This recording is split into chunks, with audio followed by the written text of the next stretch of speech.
It is with great pleasure that I introduce our guest speaker today, Venkatesh Narayanamurti. Venki, as he is known, has been named the new director of the Science, Technology, and Public Policy program at Harvard Kennedy School's Belfair Center for Science and International Affairs. Dean Venki is the John A. and Elizabeth S. Armstrong Professor of Engineering and Applied Sciences and Professor of Physics at Harvard. In his new position, he succeeds John Holdren, who is currently on leave to serve in the Obama administration as Assistant to the President for Science and Technology and Director of the White House Office for Science and Technology Policy. Venki served as Dean of Engineering and Applied Sciences, that division, for a decade before stepping down last summer. He is credited with helping elevate the division to the School of Engineering and Applied Sciences, SEAS, in 2007, reflecting Harvard's heightened commitment to the applied sciences. At the time, the School of Engineering and Applied Sciences replaced the Harvard Kennedy School as the youngest school at Harvard. Venki was an early champion of interdisciplinary initiatives and collaboration.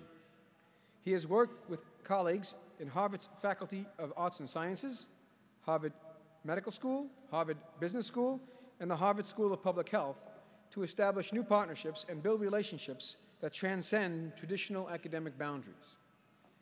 Venki is an elected member of the American Academy of Arts and Sciences, the National Academy of Engineering, and the Royal Swedish Academy of Engineering Sciences. He is a fellow of the American Physical Society, the American Association for the Advancement of Science, the IEEE, and the Indian Academy of Sciences. He has lectured widely on solid-state, computer, and communication technologies, and on the management of science, technology, and public policy. He has served on numerous advisory boards of the federal government and research universities and industries, none more important than as a member of the Dean's Advisory Board for the College of Engineering at Boston University. It's with great pleasure that I introduce Venki.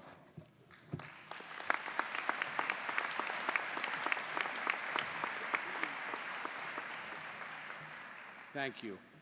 Graduating students, honored guests, Dean Lutchen, members of the faculty, ladies and gentlemen. I'm honored to speak before you this afternoon. It is a great day for graduating students, their parents and family alike. Congratulations to you all. Especially for our graduating seniors, today is an important milestone in your lives as you embark on new careers and have the world before you. It is therefore also a time for reflection on the role of education in general and that of engineering education in particular in defining us as human beings.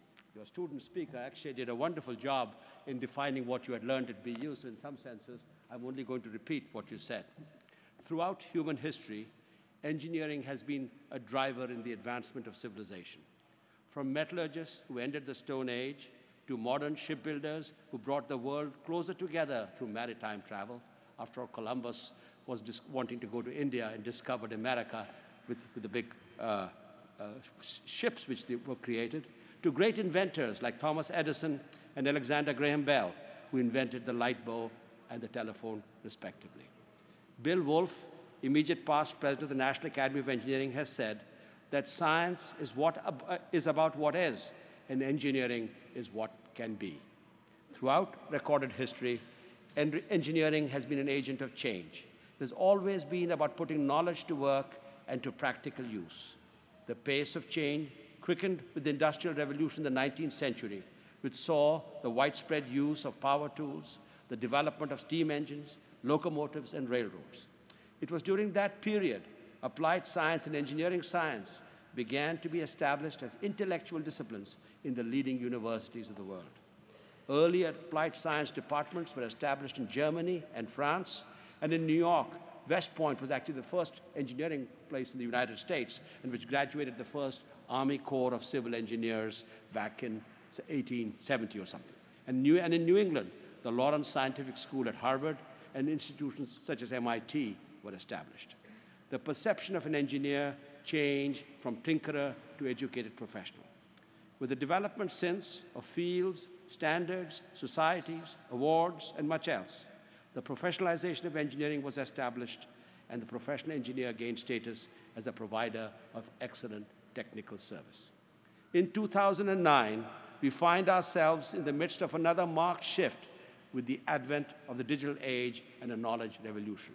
Now, engineers and applied scientists often are leaders and shapers of societies. The present age also underscores the engineer's role in the advancement of knowledge, which stands to benefit the global eco-human welfare in fundamental and often unpredictable ways. We must do this by developing new sophisticated tools and methods that assist the broader scientific enterprise. Biologists, for example, are increasingly relying on engineering approaches to understand how organisms function as systems. Biological networks, which evolved through random tinkering, have much in common with networks in engineering. But engineering and applied science research also contributes directly to the advancement of knowledge, whether it be through a better understanding of climate dynamics and global warming, or through an understanding of microfluidic phenomena.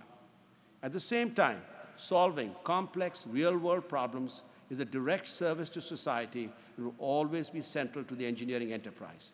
Technologies developed by engineers have contributed immeasurably to human well-being, although humanity is still faced with enormous challenges.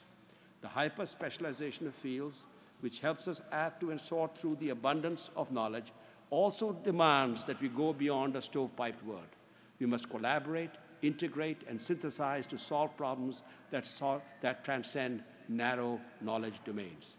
Engineering as a linking discipline will therefore play an increasingly central role in the 21st century. As Thomas Friedman in his book, The World is Flat, said, "I'm not saying that every politician needs to be an engineer, but it would be helpful if they had a basic understanding of the forces that are flattening the world." At the beginning of this century, the National Academy of Engineering, the NAE, commissioned a panel chaired by astronaut Neil Armstrong, the first man to walk on the moon, to list some of the great accomplishments of the last century. They came up with a list of some 20, spanning such areas as high-performance materials, lasers and fiber optics, the telephone, computers, electronics, clean water, space travel, the jet engine, the automobile, and electricity. According to the Armstrong Commission, if anything shines as an example of engineering changed the world in the 20th century, there is no better example than electricity. It is electric power that we use to light our homes, to run the internet, and run our manufacturing enterprise.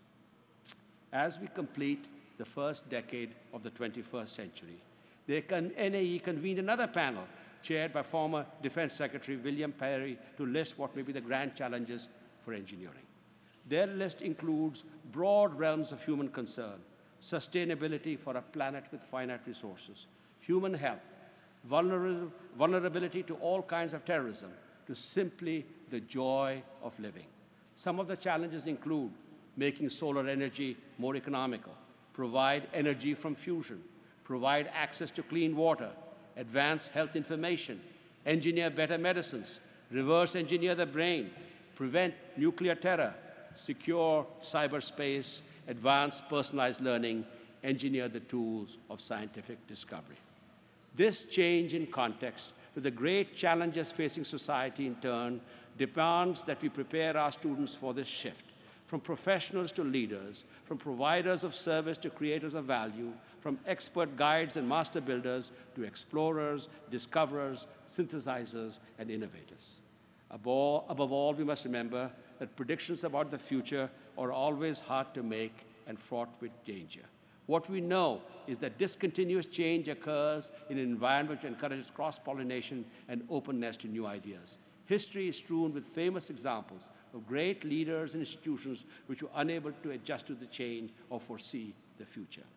Before the age of the automobile, when Henry Ford asked people what they wanted, they often said a faster horse.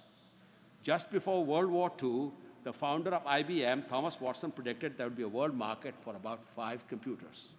There are numerous other examples, including entire industries which did not foresee change. From Western Union, which originally used the Morse code for telegraphy, which did not see the impact of the telephone, and of course, Western Union is no more, to the telephone company, which did not invent the internet. And I worked for years at the Bell Labs, and the vaunted Bell Labs, which invented the transistor, but not the integrated circuit. To the post office, which did not invent email.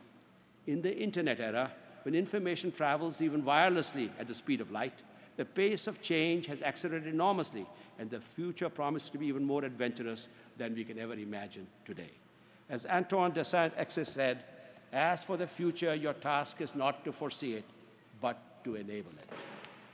Graduating students, whatever path you choose, and there are many, I wish you great success in what is probably the most fulfilling part of being an engineer, namely a life of adventure and enabling the future.